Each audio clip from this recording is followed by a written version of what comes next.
नमस्कार, आप देख रहे हैं न्यूज नेशन। मैं हूं आपके साथ अनुराग दीक्षित और इस वक्त की बुलेटिन की शुरुआत उस वीडियो के साथ जिससे साफ पता चल रहा है कि जहांगीरपुरी को जलाने के लिए किस तरीके से साजिश को अंजाम दिया गया था। जी हां, दिल्ली दंगों का एक और वीडियो सामने आया है। जहांगीरपुरी दंगे से एक दिन पहले का ये वीडियो सामने आया है। इस वीडियो में लाठी डंडे जमा करते हुए दंगाई दिखाई दे रहे हैं। इस वीडियो की जांच अब दिल्ली पुलिस करेगी।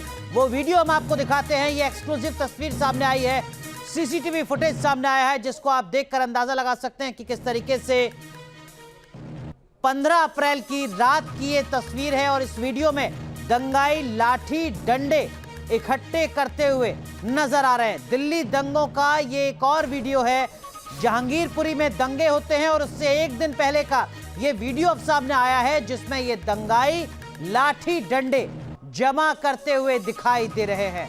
बड़ा सवाल ये कि दंगाई एक दिन पहले लाठी डंडे आखिर क्यों इकट्ठा कर रहे थे? कौन है ये दंगाई? क्या इनकी शिनाख्त हो चुकी है? क्या ये पुलिस की गिरफ्त में आ चुके हैं?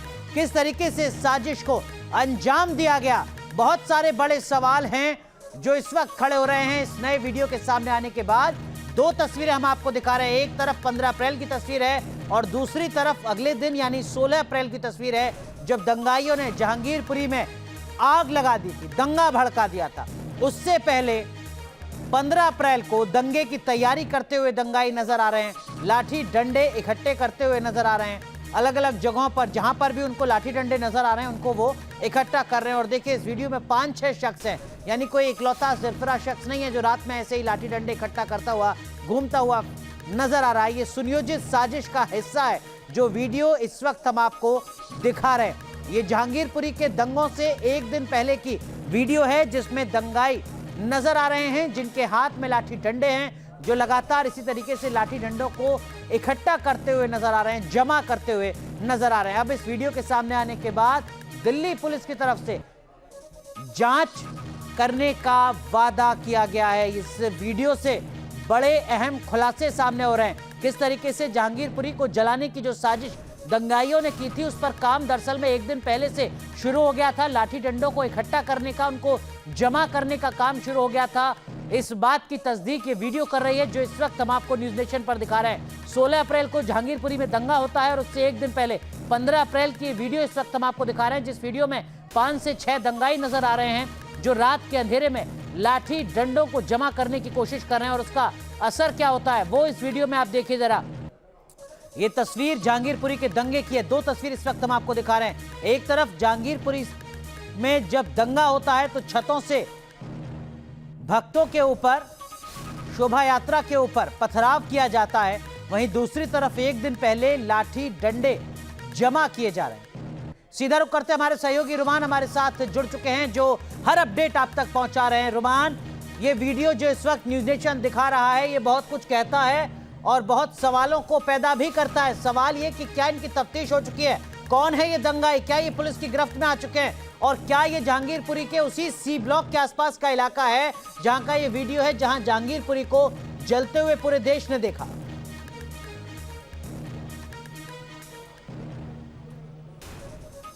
दंगों की साजिश को बेनकाब करने के में बहुत ही महत्वपूर्ण भूमिका ये वीडियो निभाएगा। पुलिस इस वीडियो की जांच कर रही है। जो सीसीटीवी फुटेज है 15 तारीख का रात को 2:11 का, जिसमें कुछ शख्स हथियार इकट्ठा करते हुए नजर आ रहे हैं। मतलब जिस दिन दंगे हुए थे उससे एक दिन पहले। साफ है कि प्लानिंग थी, सोची समझी साजिश का ये नतीजा था। इस वीडियो में जो लोग नजर आ रहे हैं उनकी शिनाख्त की जा रही है, उनको पकड़ने के लिए लगातार दबिशें की जा रही हैं, क्योंकि 1000 घंटे से भी ज़्यादा का सीसीटीवी फुटेज है जो कि पुलिस ने इलाके का, आसपास के इलाके का डंप किया है और उसके अंदर कई महत्वपूर्ण सुराग पुलिस को मिले हैं। एसडीपीआई की प्रदर्शन होता है दोपहर में जंतर मंतर पर 15 तारीख को, 16 तारीख को और 16 तारीख की शाम को ही जहांगीरपुरी में हिंसा हो जाती है। लेकिन इन दोनों तस्वीरों के इतर 15 तारीख की रात को 2:11 का सीसीटीवी फुटेज काफ़ी कुछ कहता है। ये बहुत महत्वपूर्ण सीसीटीवी फुटेज है जिसके अंदर साफ है कि जो ये दंगे हुए थे इनकी प्लानिंग पहले ही रच ली गई थी। हथियार पहले ही इकट्ठा किए जा रहे थे और सिर्फ चिंगारी लगने की देर थी, जिसके बाद इन हथियारों का इस्तेमाल तुरंत कर दिया गया। रोमान, क्या इन दंगाइयों की तफ्तीश हो पाई है, पहचान हो पाई है? कौन है ये दंगाई? जिसमें से कुछ की क्या ये पुलिस की गिरफ्त में आ चुके हैं? बिल्कुल, इनकी पुलिस इनकी शिनाख्त कर रही है, इनमें से कुछ की शिनाख्त हो चुकी है। इनको पकड़ने के लिए लगातार दबिशें दी जा रही हैं, क्योंकि ये वो शख्स हैं जिनसे स्थानीय लोगों की झड़प भी हुई थी। जिस समय ये हथियार इकट्ठा कर रहे थे उस समय स्थानीय लोगों ने इनको टोका भी था, उसके बाद इनकी झड़प भी हुई थी उनके साथ में। ये वो शख्स हैं जिनको किसने ऑर्डर दिया था इन हथियारों को इकट्ठा करने के, इस प्लानिंग के सबसे बड़े मोहरे यही वो लोग हैं जो रात में हथियार इकट्ठा कर रहे थे। मतलब इनको साफ तौर पर अंदाजा था और पता था कि अगले दिन यानी 16 तारीख को कुछ होने वाला है और उसके लिए हथियार चाहिए। किसने प्लानिंग की थी, कहां से फंडिंग आई थी, ये तमाम पहलू हैं जिनकी जांच की जा रही है और इन लोगों की गिरफ्तारी के बाद इनसे पूछताछ में उस मास्टरमाइंड के बारे में भी साफ तौर पर खुलासा हो जाएगा। रुमान लेकिन लोकल इंटेलिजेंस यूनिट को नहीं पता, दिल्ली पुलिस को नहीं पता, संबंधित थाने चौकी को नहीं पता कि हालात तनावपूर्ण हो सकते हैं। इन दंगाइयों को पता है जो रात में यहाँ लाठी डंडे इकट्ठा कर रहे हैं। इसका सीधा मतलब ये कि यही उस दंगे का, उस हिंसा का हिस्सा है।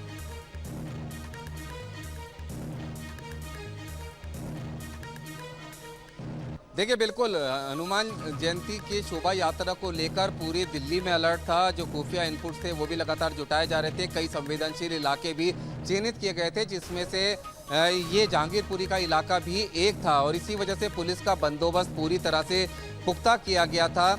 और जिस तरह से जब शोभा यात्रा निकली थी उस समय पुलिस के जवान शोभा यात्रा के साथ थे और जब शुरुआती तौर पर झगड़ा हुआ था उसमें पुलिस ने बीच बचाव किया था, जिसके चलते पुलिस के सब इंस्पेक्टर और कांस्टेबल समेत कई पुलिस वाले घायल भी हुए थे, क्योंकि उन्होंने बीच बचाव करने की कोशिश की थी। प्रोएक्टिव मेजरमेंट लिए गए थे पुलिस की तरफ से। लेकिन जिस तरह से सीसीटीवी फुटेज सामने आई है, गलियों के अंदर हथियार इकट्ठे किए जा रहे थे, डंडे इकट्ठे किए जा रहे थे। जो वीडियो और भी सामने आया कि छतों से पथराव हुआ था, छतों पर पत्थर इकट्ठा थे, तो ये साफ करता है कि एक बड़ी प्लानिंग थी, एक सोची समझी साजिश थी जिसके तहत ये पूरी प्लानिंग की गई थी और दिल्ली को एक बार फिर से दंगों की आग में झोंकने की पूरी तरह से साजिश थी। और इसके लिए तमाम कड़ियां हैं जिनको पुलिस जोड़ने में जुटी हुई है। इससे पहले पीएफआई कनेक्शन तमाम जगह पर सामने आ चुका है। रामनवमी जुलूस पर जो हमले हुए थे देश के अलग अलग हिस्सों में, वहां पर पीएफआई की फंडिंग का सीधे तौर पर लिंक सामने आया है। मोडस ऑपरेंडी बदलते हुए कैश पैसा बांटने की बात भी सामने आई है। पीएफआई के कैडर एक प्रदेश से दूसरे प्रदेश गए और वहां पर जाकर दंगाइयों को भड़काया, हिंसा को भड़काया और उसके बाद वो वापस आए। वो सभी जांच के घेरे में है। एसडीपीआई का नाम भी सामने आया है। एसडीपीआई की प्रदर्शन होता है जंतर मंतर पर, जहां पे भड़काऊ भाषण दी जाते हैं और वहां पर लोग कौन शामिल होते हैं, मुस्तफाबाद के जहांगीरपुरी के लोग शामिल होते हैं और उसके बाद जहांगीरपुरी में हिंसा हो जाती है और एक रात पहले ही हथियारों का जमावड़ा किया जा रहा था, जो कि तस्वीरों से साफ है। ये तमाम चीजें इसी बात की तरफ इशारा करती हैं कि एक सोची समझी साजिश थी और इस साजिश को बेनकाब करने में ही पुलिस जुटी हुई है, इसकी पूरी जांच में जुटी हुई है। रुमान, जिस तरीके से आपने एसडीपीआई और पीएफआई की पूरी टाइमलाइन को बताया है दर्शकों को, क्या आने वाले वक्त में हम एक सख्त एक्शन देख सकते हैं पीएफआई और एसडीपीआई जैसे संगठनों के खिलाफ, जिनके खिलाफ एक्शन होना चाहिए? इसकी आवाज पहले से कई सालों से लगातार उठती रही है।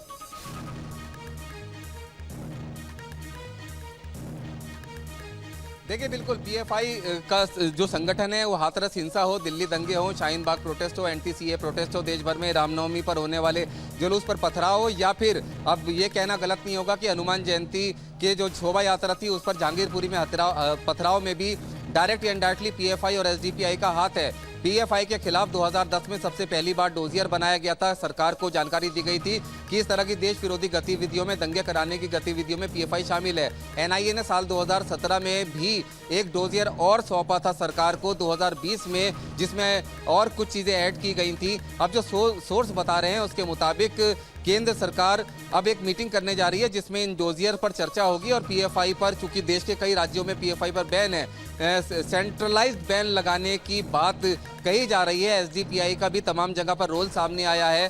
बेंगलुरु हिंसा हो या फिर दूसरी जगह की हिंसा हो, एनआईए की चार्जशीट में एसडीपीआई के कार्यकर्ता और नेताओं के खिलाफ चार्जशीट दाखिल हुई है।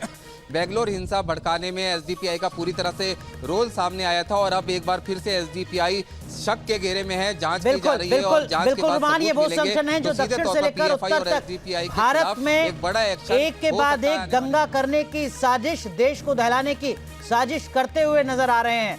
लगातार गंभीर आरोप इनके ऊपर लगते रहे, लेकिन अब जो तस्वीर हम आपको दिखा रहे हैं, ये तस्वीर उन्हीं साजिशों को आगे बढ़ाती हुई नजर आ रही है। ये 15 अप्रैल की तस्वीर है, एक बार फिर हम आपको दिखा रहे हैं। इन तस्वीरों को आप देख के हमारे सहयोगी रुमान बता रहे हैं कि ये तस्वीर देर रात 2 बजे के आसपास की है, जहांगीरपुरी की है। उसी जहांगीरपुरी की जहां अगले दिन 16 अप्रैल को दंगा हो जाता है, भक्तों के ऊपर पथराव किया जाता है, सीधे सीधे गोली चलाई जाती है, जहांगीरपुरी को जला दिया जाता है। ये उसी जहांगीरपुरी की तस्वीर है जहां दंगे से एक रात पहले ये दंगाई, गिनिए जरा, 1 2 3 4 5 6, इस वीडियो में 6 दंगाई आपको नजर आ रहे हैं। हो सकता है कि अलग अलग गलियों में, अलग अलग इलाकों में दंगाइयों की संख्या और ज्यादा हो, जो इसी तरीके से हथियार, लाठी डंडे, पत्थर इकट्ठा कर रहे हो, लेकिन यह वीडियो सामने आई है जिसमें 6 दंगाई नजर आ रहे हैं जो रात के अंधेरे में लाठी डंडा जमा कर रहे हैं। अगले दिन उसी इलाके में दंगा होता है, भक्तों पर पथराव किया जाता है,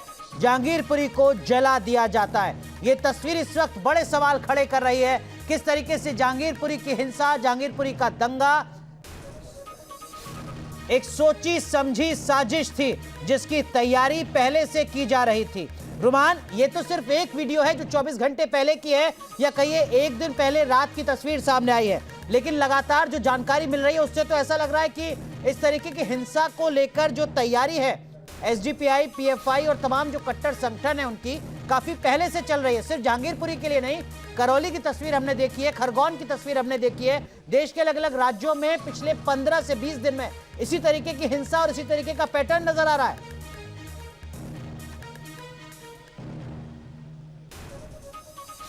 बिल्कुल, और केंद्रीय एजेंसीज की उस रिपोर्ट का खुलासा न्यूज़ नेशन ने इससे पहले भी किया था। रामनवमी की हिंसा को देखते हुए जिस तरह से हैशटैग चलाए गए थे, सोशल मीडिया पर दंगे भड़काने की पूरी साजिश की गई थी, इंटरनेशनल साजिश थी और इसमें फंडिंग की गई थी।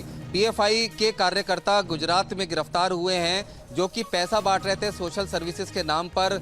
कई जगह पर जहां पर भी हिंसा हुई है वहां पर पैसा भेजा गया, समाज सेवा के नाम पर, ज़कात के नाम पर लोगों को पैसा भेजा गया, भड़काया गया और भड़काने के बाद फिर गुस्से को इस कदर भड़काया गया कि जिस समय शोभा यात्रा निकल रही थी उस समय कुछ कैडर्स को अपने शामिल करके पथराव कराया गया जिससे कि भीड़ उग्र हो गई। ये तमाम चीज़ें एजेंसीज की रिपोर्ट में है और इसका खुलासा न्यूज़ नेशन इससे पहले भी कर चुका है और सीधे तौर पर ये इनपुट भी थे कि पीएफआई, एसडीपीआई और आईएसआई के साथ कई दूसरे आतंकी संगठन जो कि देश में दंगे कराना चाहते हैं, उन्होंने आने वाले दिनों में त्योहारों पर भी हमले करने के निर्देश दिए थे और उसी का नतीजा जहांगीरपुरी में देखने को मिला। हनुमान जयंती शोभा यात्रा पर जिस तरह से हिंसा हुई, हमला हुआ, वहां पर जो सीसीटीवी फुटेज है 15 तारीख की रात को 2:11 की, वो एक गली की तस्वीर है जिसके अंदर 6 लोग हथियार इकट्ठा करते हुए, लाठी डंडे इकट्ठा करते हुए देखे जा सकते हैं। लेकिन पुलिस सूत्र बता रहे हैं कि 1000 घंटे से भी ज्यादा का सीसीटीवी फुटेज आसपास के इलाके का डंप किया गया है जिसके अंदर कई और ऐसी तस्वीरें सामने आई हैं।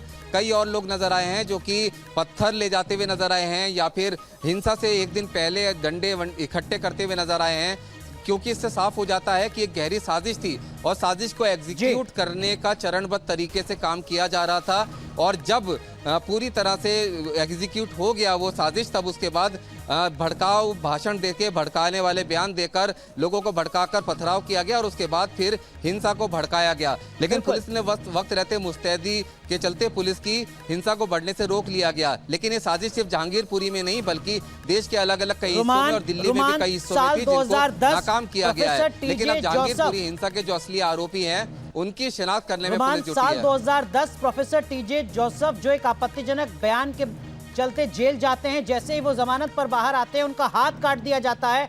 आरोप पीएफआई के ऊपर लगता है। 2011 में पीएफआई के ऊपर आरोप लगता है कि वो जकात चंदे के नाम पर 5 करोड़ रुपए की फिरौती मांग रही है। 2012 में नॉर्थ ईस्ट के छात्र किस तरीके से दक्षिण और उत्तर के राज्यों से छोड़कर अपने अपने सूबे में वापस चले जाएं, एक अराजकता की स्थिति दिखे, उसके लिए 6 करोड़ से ज्यादा एसएमएस भेजे जाते हैं पूर्वोत्तर के छात्रों को। ये आरोप भी पीएफआई के ऊपर लगता है। 2013 में केरल पुलिस सीधे सीधे दावा करती है कि देखिए साहब, पीएफआई के कार्यकर्ता हथियार बनाने की फैक्ट्री चला रहे हैं। 2014 में पीएफआई के 86 सदस्यों पर हत्या की कोशिश का केस चलता है। ये तो हम 2010 से 2022 तक की टाइमलाइन बता रहे हैं। बड़ा सवाल ये कि सख्त एक्शन का वक्त आ चुका है क्या?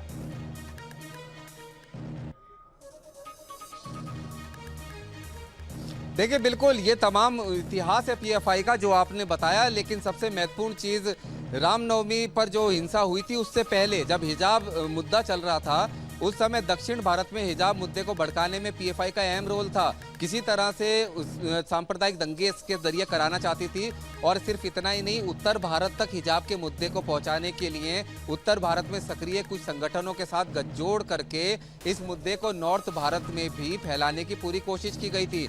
मतलब पीएफआई का एजेंडा साफ है कि किसी भी तरह से ऐसे मुद्दे को उठाया जाए, ऐसे हालात पैदा किए जाएं, ऐसी साजिश की जाए जिससे देश में सांप्रदायिक सौहार्द बिगड़ सके, तनाव की स्थिति पैदा हो सके, दंगों जैसी हालत हो सके जिससे देश अस्थिर हो सके।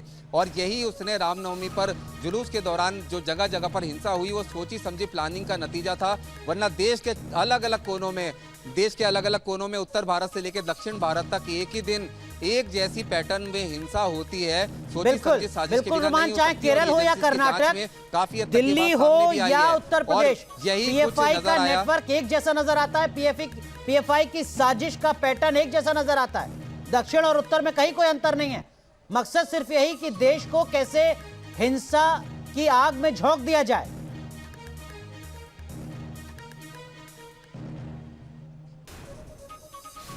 बिल्कुल, और इसके लिए फंडिंग सबसे महत्वपूर्ण चीज है।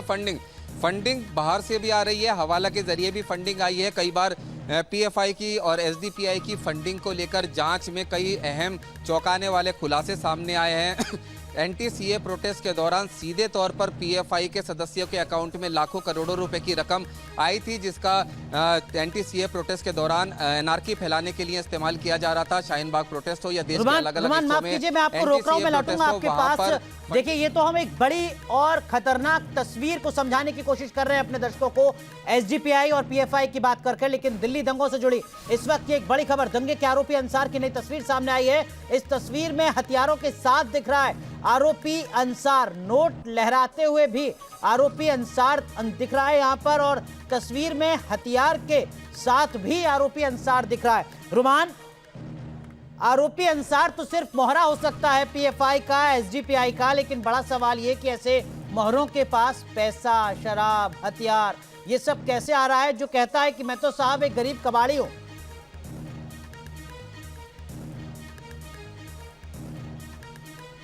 देखिए, बिल्कुल, और सीधे तौर पर उसने लोगों को पैसा भी बांटा। जो पीएफआई का मोडस ऑपरेंडी है वो यही है कि जो गरीब या फिर ज़रूरतमंद लोग हैं, पहले उनको चिन्हित करती है, उसके बाद उनको आर्थिक तौर पर मदद करती है, फिर अपने एजेंडे के तहत इस्तेमाल करती है। पश्चिम बंगाल में जहां पर अंसार का घर है वहां पर उसने अपने घर को पक्का बनवाया था और गांव के लोगों को जाकर लॉकडाउन के दौरान भी उसने काफ़ी पैसा बांटा था।